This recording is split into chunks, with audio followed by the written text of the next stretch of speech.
iRockRadio, the world headquarters of rock. It is Mike Karolyi here in New York City with our special guest, author Danny Goldberg. How are you, Danny? How are you? Pretty good. Thank you for taking some time to talk about your new book, Serving the Servant, Remembering Kurt Cobain. And I have to say right off the bat, before even opening the book, the cover struck me. It's a sweet picture of Kurt, for one, but something else we noticed is that he's playing a bass guitar. And I never knew him to play bass, but the picture is a 4-string. So that struck me. The book was intriguing right off the cover. Well, the publisher gave me the choice of a bunch of photos, and I picked it because I liked the expression on his face. And it was only later, honestly, that I noticed he was holding a bass. He could play bass. He sometimes would play bass when Hole was rehearsing. He would play bass and just sit in on the rehearsals. And he was a musical genius, but obviously he was not the bass player in Nirvana. Right. Chris Novoselic was. Nonetheless, I love that photo. Tell me about the first time you met Kurt Cobain. Where were you? What was the circumstance? Well, I had a management company called Gold Mountain in the late '80s that I'd started, and we had what were then some older artists, but who were in their prime. Bonnie Raitt, when she won the Grammy. The Allman Brothers Band, Ricky Lee Jones, that kind of generation of rock artists. And I became aware that there was kind of a new group of artists emanating from the American punk scene, some of which were going to be successful. And so I hired a younger guy named John Silva, who today is an extremely successful manager of the Foo Fighters and other people. That time I was like 40, he was in his early 20s. And we signed Sonic Youth, which was the gold standard in the indie world of integrity, and kind of put us on the map for that younger generation. And then Thurston Moore of Sonic Youth told me about Nirvana. I was always wary of signing brand new artists because they don't pay usually for the first year. The same attitude I have to this day.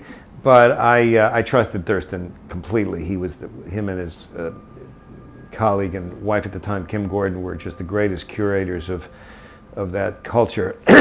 So Nirvana, I think, met with us for the same reason that they trusted Sonic Youth. They opened some shows to them, and the three guys, Chris, Dave Grohl, and Kurt, came to our office on Cahuenga Boulevard West in, I think it was November of 1990.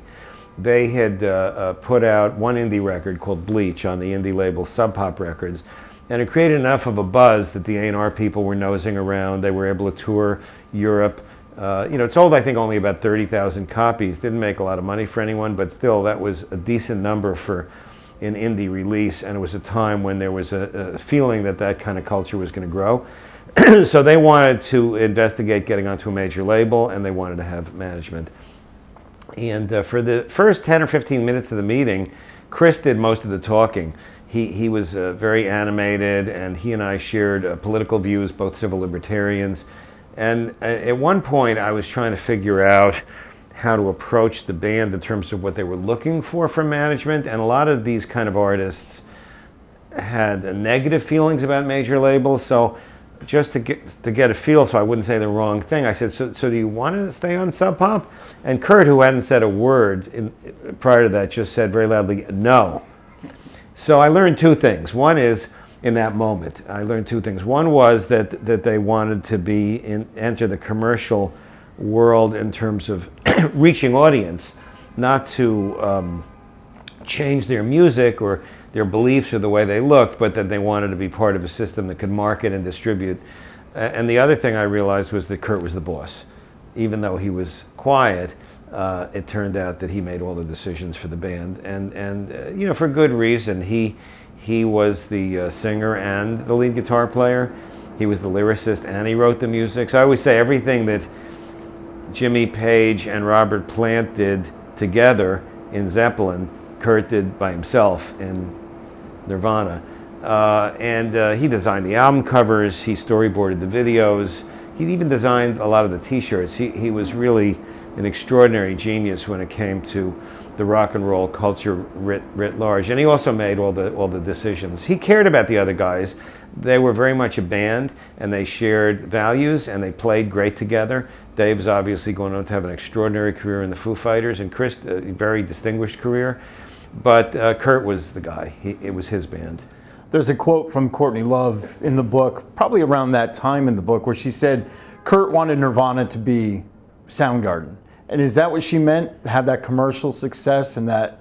Well, I think that was describing a moment in time of why he wanted initially to be on Sub Pop Records, because he had grown up in this tiny little town called Aberdeen, and then moved to Olympia, where there's a college and a college radio station and a pretty vibrant indie scene, but a very anti-major label, very anti-establishment. And then he moved to Seattle and hounded Sub Pop with cassettes and of demos and everything. Ian Courtney said to me that, yeah, because Soundgarden had already been on Sub Pop, and that was the next step up. I think Kurt always had two agendas, one of which was to be faithful to the values that matter to him. He loved the cultural values of the punk rock scene of the 80s. He was a feminist.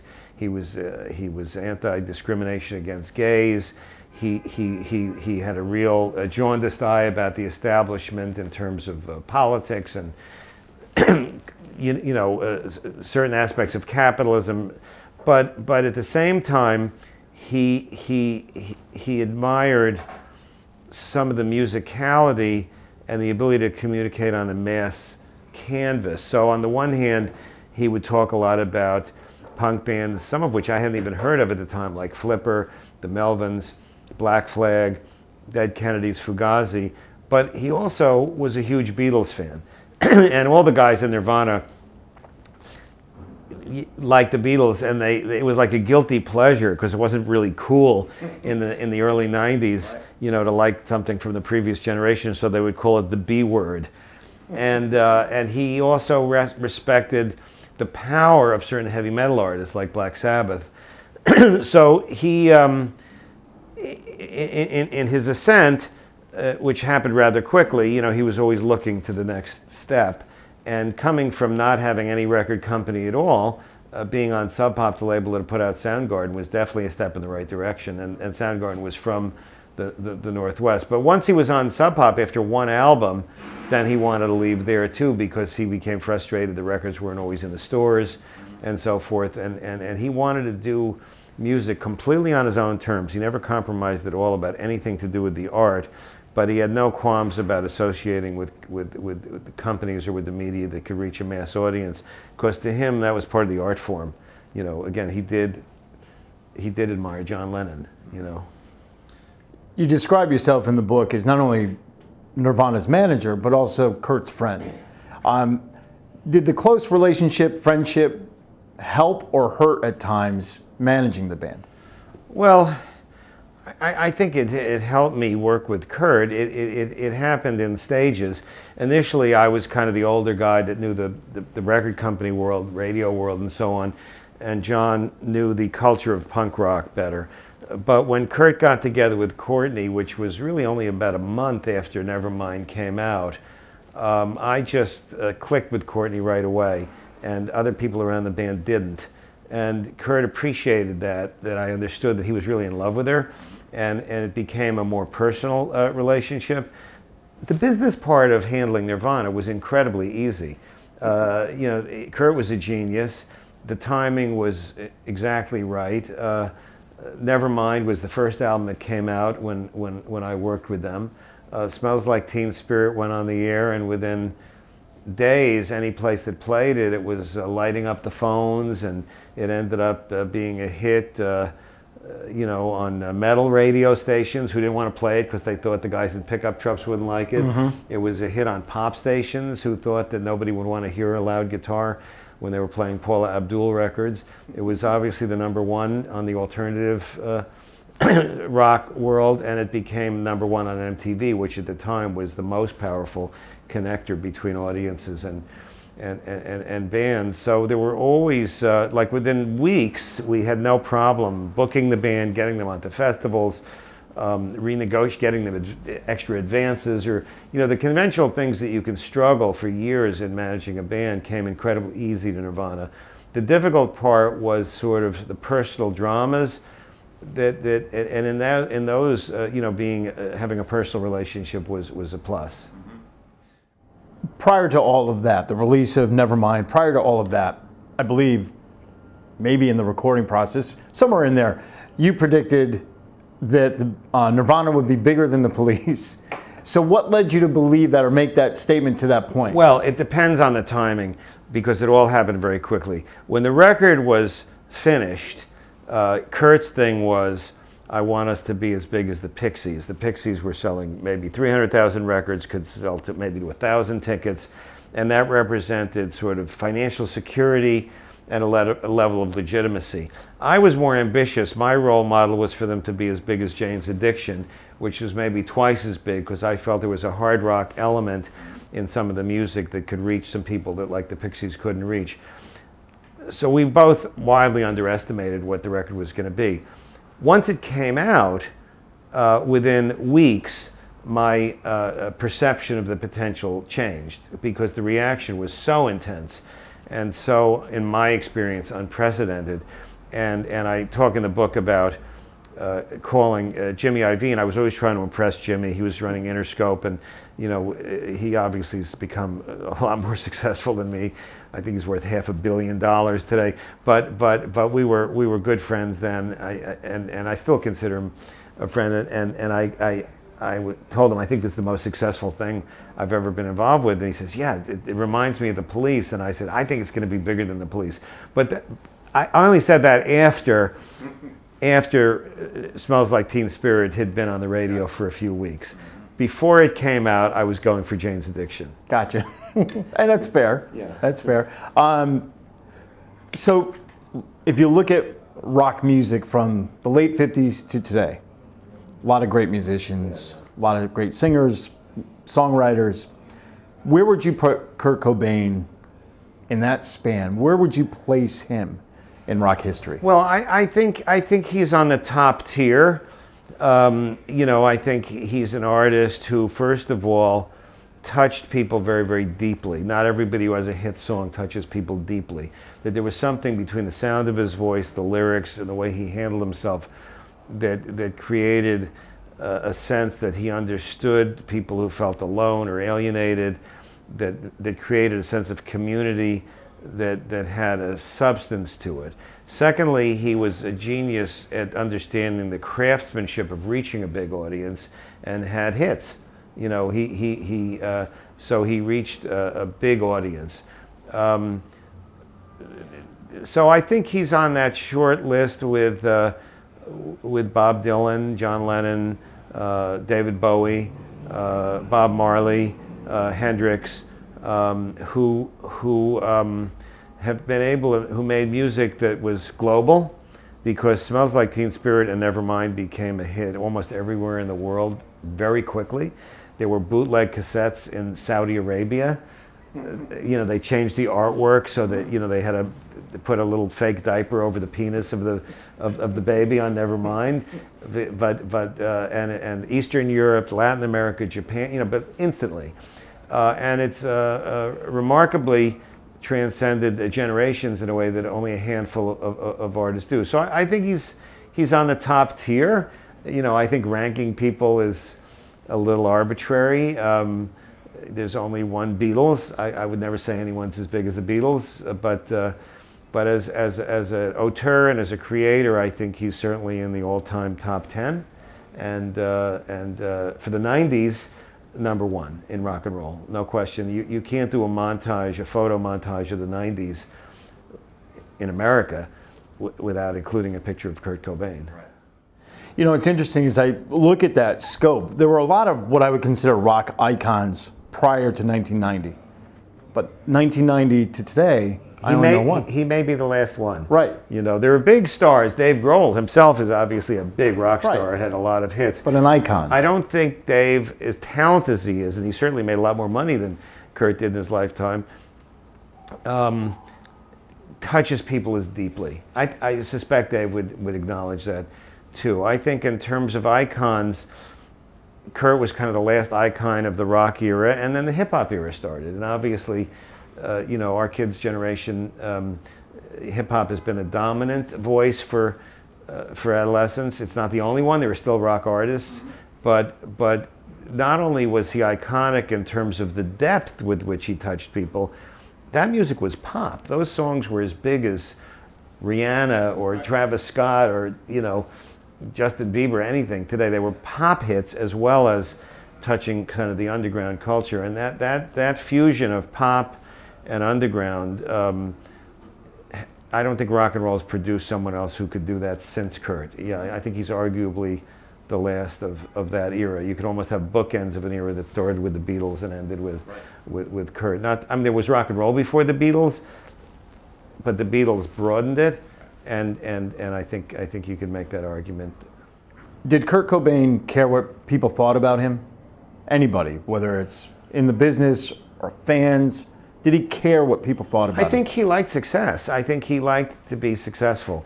To him, that was part of the job of being the kind of artist that he was. There are artists that don't care about a big audience, but he was one that did. He would never compromise anything about his vision to pander to an audience, but if it involved a remix, an adjustment in artwork, doing 20 more interviews, doing a favor for MTV, as long as it didn't compromise his art, he was in. And he respected the people in the business as long as they respected him and understood who he was as an artist. He was well liked by people that he worked with for that reason. So he cared about success, and of course everybody likes to be liked rather than hated, but he would never compromise something that mattered to him just to be liked.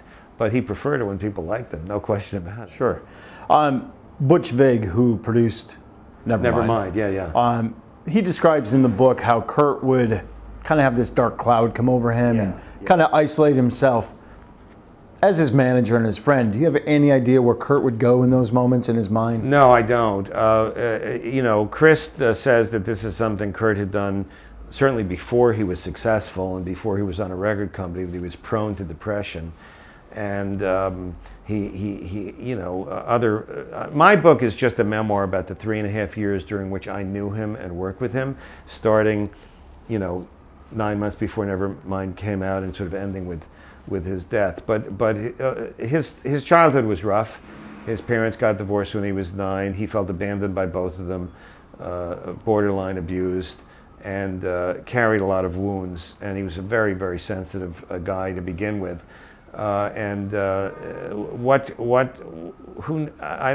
Nobody that I know of can exactly describe where he went. I've read quotes by Dave Grohl that said the same thing. He says none of us really knew what Kurt was feeling in those moments, but he was definitely prone to depression, and you just had to wait for him to come out of it. That's what everybody says, and Butch describes it during the recording of Nevermind. That would happen periodically. But Butch had done demos with Nirvana the previous year when they weren't that famous. The first song demos of some of the songs that became on Nevermind, Lithium and In Bloom and Polly, were done a year before in Wisconsin, where Butch had a studio.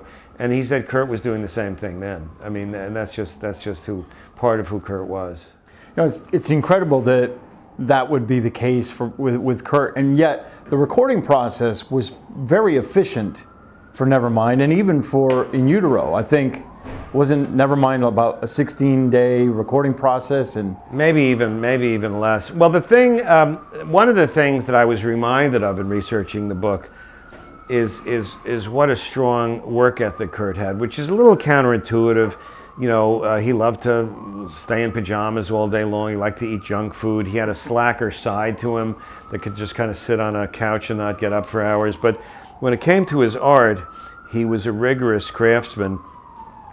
There are some letters in the journals of his that were published where he fired an early drummer because the guy could only rehearse 4 days a week. And Kurt wrote him a note saying, for our band, we have to have someone who can, rehearse 6 days a week.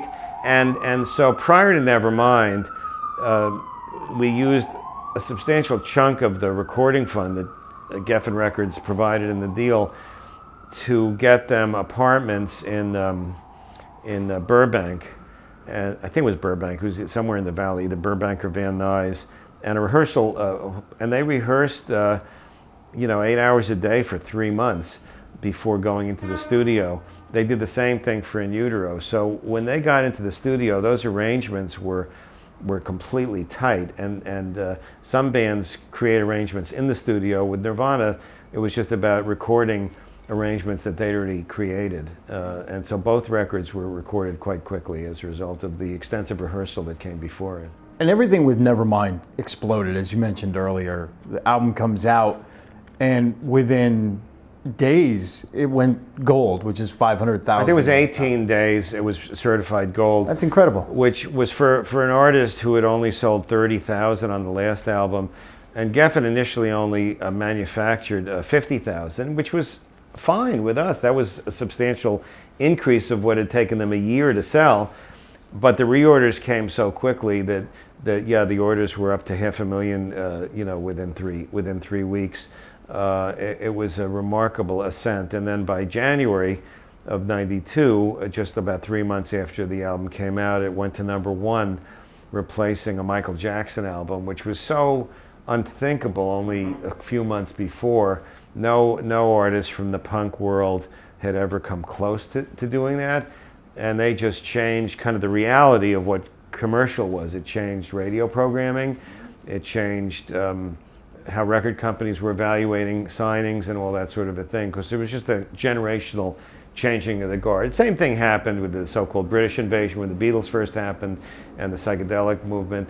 It would happen, you know, the following year when NWA, you know, exploded. Actually, NWA had already been out, but as it grew, as gangster rap grew. So these things happen every 5 or 10 years in the music business, where a new wave of music just supplants what came before it. And Nirvana was definitely the catalyst, you know, and opened the door. In their wake, Soundgarden, Pearl Jam, Alice in Chains, all of who had put out records but not particularly successful, were able to suddenly have, you know, million-selling records, because now MTV wanted to play videos by those kind of bands, and radio stations wanted to play music that reminded people of Nirvana. So it was a game changer, and again, all over the world as well. I don't think any of us anticipated the intensity that would happen, but we knew there was a yearning for something different from kind of the more pop, shallower, macho, so-called hair bands that were dominating the rock and roll scene before that. And it turned out the yearning was quite substantial. How do you feel Nirvana and Kurt specifically felt about Nevermind a year later? So much had happened. Yeah. The meteoric success and all of that. How did they feel about it in retrospect, maybe a year later? Well, you know, Kurt would give some quotes that you can find in interviews where he would say, gee, maybe the production was too commercial or something like that. I never really believed he meant it, since he completely controlled every detail of the, he was at the mastering session and made all those decisions. He made the decision to remix the album, and he controlled every nuance of it. But the sheer success of it changed it, and it became now this iconic big album for people who would bring, in their own minds, were underground counterculture outsiders, and suddenly they're insiders. And I think that was part of the framework in which he decided to use different people to be the engineer and producer and so on of the next studio album, In Utero. But he was proud of being successful. He didn't like all the aspects of success. He didn't like the invasion of his privacy and the pressure he put on himself to stay successful, and the fact that success didn't make all of his pain go away, and that maybe if he'd go out in public, people would notice him. So were there things about being famous he didn't like, but he didn't like it when they ignored him either. You know, I write, you know, there's one time he called me and said, I've just seen 3 Pearl Jam videos on MTV in the last few hours and only one of ours. What's somebody mad at us? You know, so he was ambivalent about the whole thing. But he sure wanted to make sure there were hits on the next album, and did everything necessary to have hits on the next album. So he wasn't that ambivalent. How did Kurt Cobain feel about the term grunge? He didn't care for any term that created a category that Nirvana was in, because he saw himself as an individual, and therefore Nirvana as being one of a kind. So, you know, he had mixed. He also didn't like when people talk about the Seattle sound, because if it implied that it was just part of some other sound. He didn't hate it. I mean, I heard him use the word sometimes as a convenient word to describe certain kind of rock bands, but he didn't like anything that implied that there was some trend that he was part of. He saw himself as an individual artist, and I think he was right about that. Mm-hmm. The live performance from Nirvana was always so electric and so, I mean, electric in the air even. At the end of the set, when they would trash the drums and the guitars and all that, was that a spontaneous thing that became just a regular part of the show? And whether it was spontaneous or not, do you think, had they continued on, would it have become something that fans would have expected, whether the band wanted to do it or not? I don't know. You know, the whole thing with destroying instruments, especially a guitar at the end of the show, in my understanding, kind of originated with The Who, you know, and Pete Townsend did it, you know, would usually do it after they played their anthem, My Generation. And when I first saw Nirvana do it, I was like, why are they doing what the Who did? But of course, that was my myopia. That had been, you know, 20 years before. And for a new audience, the catharsis and the theater of knocking over a drum kit or breaking guitar was brand new. And for some reason, they loved doing it. It just always put, afterwards, they were just in such a good mood about the breaking up the equipment or anything like that. It was some kind of catharsis for them. They really enjoyed it. I think anything in repetition becomes a cliche, and I suspect if they were still doing shows all these years later, either they would do it ironically or wouldn't do it. But in the moment, well, you know, it was inconvenient, especially because Kurt was left-handed, so they had to find left-handed guitars for him. There were one or two times when they had to borrow someone else's drum kit, but you know, once the band was successful, the amount of money involved was not that great. These were not collectible Les Paul $50,000 guitars. Did Kurt realize his own genius? Did he realize it? I think he did. Yeah. I think he knew how good he was. I think he had a lot of self-doubt, a lot of angst in other areas of his life, but I think when it came to his art, he knew he was the smartest person in the room. He certainly exuded that, had no problem making decisions, and had quite a good track record in terms of those decisions. You describe Kurt as the boss of Nirvana, and for a number of reasons. In the beginning, I could see where that would be a guiding force for the other guys, maybe. Did that ever become a tension within the band, that the other guys maybe wanted more of a voice or more of a hand in Nirvana?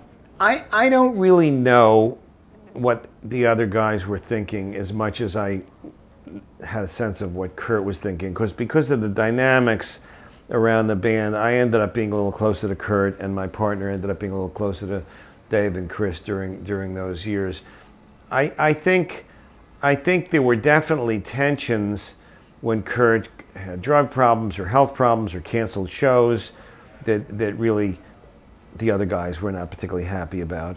And I describe in the book, there was a moment when Kurt wanted to make sure that he was getting paid all of the money for the songs as a songwriter, in contrast to the original design of the band where they were sharing that money. And I was the one who had to call Chris and Dave, and they were both pretty good about it on the phone. But you know, in researching the book, other people said it left a little bit of a bad taste in their mouth, although they still made millions of dollars. So it wasn't like he was leaving them in the lurch. He just felt in the wake of the success, it was appropriate for him to be recognized as a songwriter, because he was the songwriter. You know, there's just no, with very few exceptions, almost all those songs he wrote by himself. So I don't really know, you know, I think they knew from the get-go creatively how decisions were made, and that was part of the genetic code of the band. But I think the success and other things that happened did create some tensions. I think that's typical of almost any band. I was just more focused, though, on what Kurt was thinking than I was on what the other guys were, to be honest with you. I found an interview on YouTube. It was an interview Kurt did with Canadian television in 1993. He was on a balcony? Or, yeah. I love that interview. He looks great. He sounds great. He's relaxed. He's very chill. Yeah.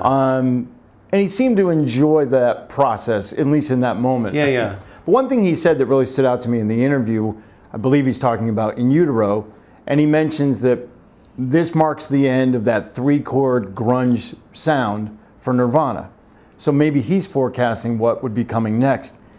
Any idea what Nirvana may have sounded like had there been another studio album? No.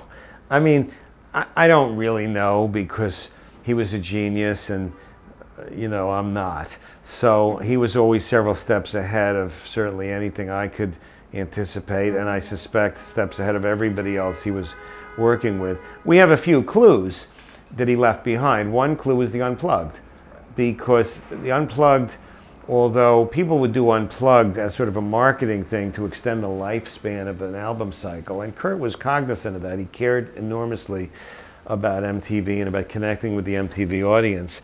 And it was very timely, because he didn't want to do another produced music video after Heart-Shaped Box. He just felt, how could he top that? It was such a almost cinematic production.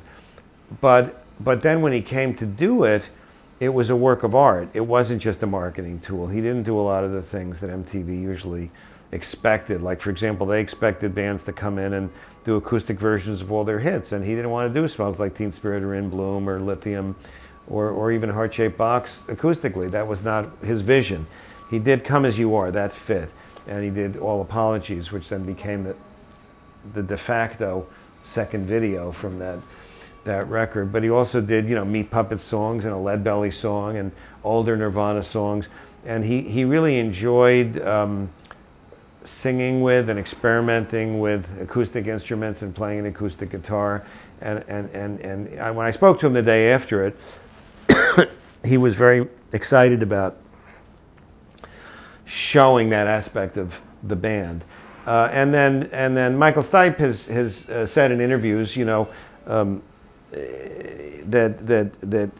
Courtney has told me too, you know, that Kurt was, before he died, planning to go and record some demos with Michael Stipe of REM, and that they were probably going to be more in the acoustic direction. So he had a renaissance interest in music.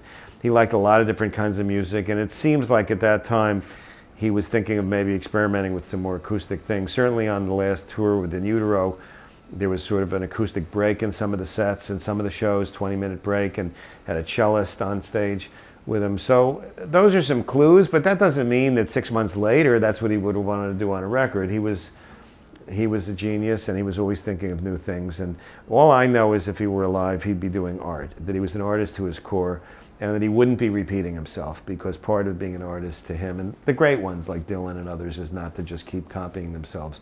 But what it would be, I don't think anyone knows. I certainly don't. Well, you know, he certainly changed the world in a number of different ways with his art. And he changed the world with his passing as well, I would say. Can you take us through where you were, who you were with when you found out that he had passed?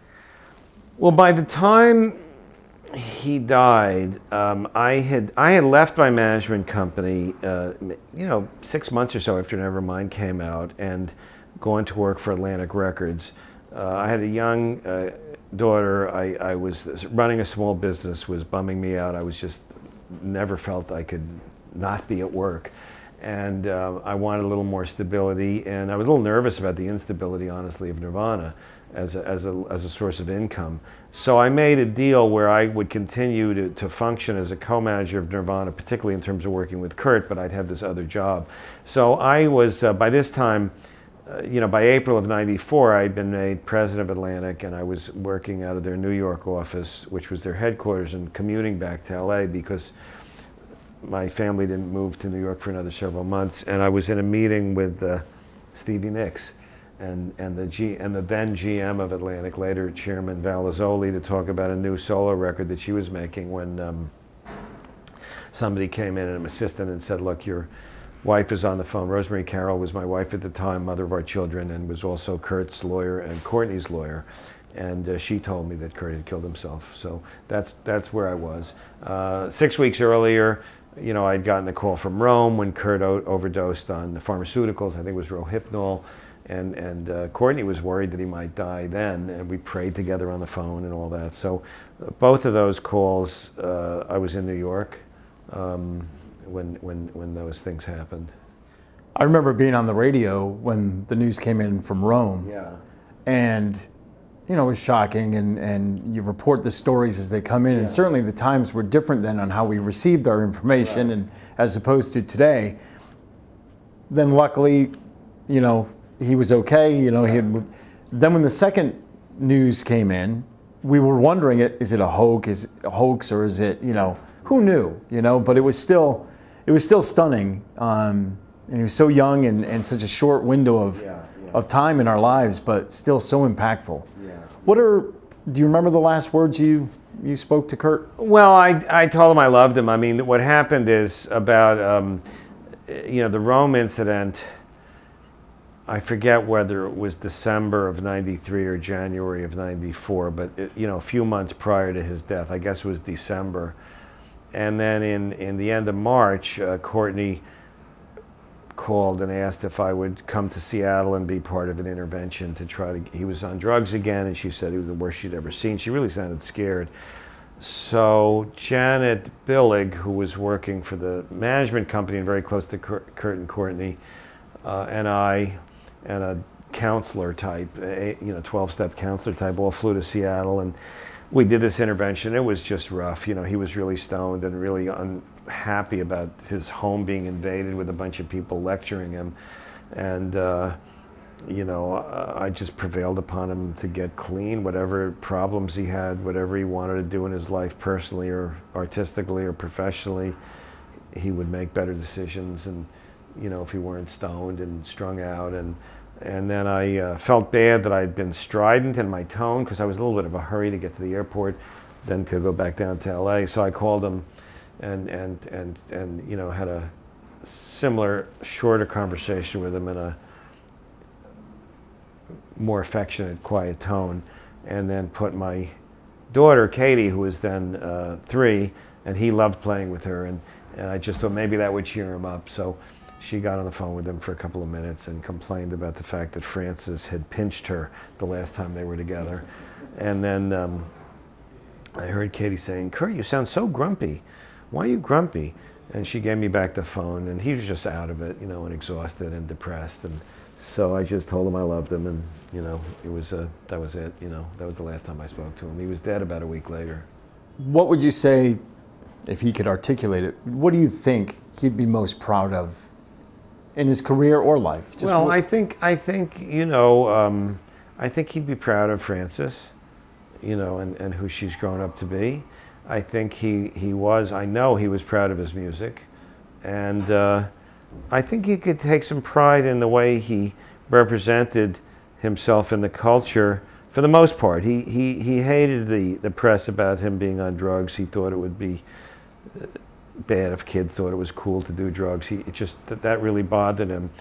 But his dominant voice in the public was in favor of a group of values that I'm sure he would still maintain, especially kind of redefining masculinity. I mean, that's one of the many things that pop music can sometimes do. I think Elvis did it in a way. I think the Beatles did it in a way. I think Bowie did it in a way. And I think Kurt did it in a way. And the way Kurt did it was to really show that you could be powerful and successful and still be compassionate and sensitive. And it was a contrast to kind of the macho, swaggering image of a rock star. And that was really a big part of what he stood for. I think music was more important to him, but that was the second most important thing about his art. So I think those are things, I hope he would be proud of them. I'm certainly proud of him for those things. You know, the book offers so much, many stories, so many more than we've even covered here. The prevailing thoughts for me after I read it is that how brilliant Kurt Cobain was. Yeah. But what a sweet guy he was as well. And what comes through in the book from my perspective of you, the author and his former manager and his friend, is that you really miss the guy. Like, you miss your friend, you know? Yeah, well, I think about him almost every day, and I have since he passed away. You know, sometimes I miss him, sometimes I just love him. You know, I think, you know, suicide is such a dreadful thing, and it's also a mystery. I think there's 50,000 Americans every year kill themselves. 3/4 of them are male, and half of those do it with a gun. And hundreds of thousands a year worldwide. And nobody, as far as I can tell, knows exactly why some do and some don't. I mean, psychiatrists have studied it, and philosophers and religious figures, and yet it goes on. And I think anyone who knows somebody that killed himself has a certain amount of angst about, gee, what if I had said this? What if I had done that? is there anything we could have done? And yet I think that science and research tells us most cases no. There's a certain, it's like a disease. I came to look at it that way. Other people close to Kurt have a different point of view and are really angry at him for leaving us all, especially leaving his family. But I look at it as someone who died young. And if he died of cancer or mental illness, he died. And I'm so grateful for the 27 years he was here. And as I get older, more and more people that I loved pass away. And he's on that list. But I think about him mostly with a smile on my face, as I do my parents or other people who passed away that I just loved, you know. I'm aware of the tragedy of it and the pain that it caused other people. I don't know what to do about that except to respect their feelings, but in my own head, more often than not, I smile and pretend I'm talking to him in my head. Mm-hmm. Well, thank you for your time today, sharing your stories in the book. Thank you for writing the book. Mike Karolyi, thank you, dude. I'm so glad to talk to you about it and for the kind things you said about the book and for what you're doing. This is a great new way of connecting fans and music. It is, and you know, it's just an evolution. We just keep going. Better than the alternative. That's right, absolutely. Get the book. It's called Serving the Servant, Remembering Kurt Cobain, author Danny Goldberg, with iRockRadio, the world headquarters of rock.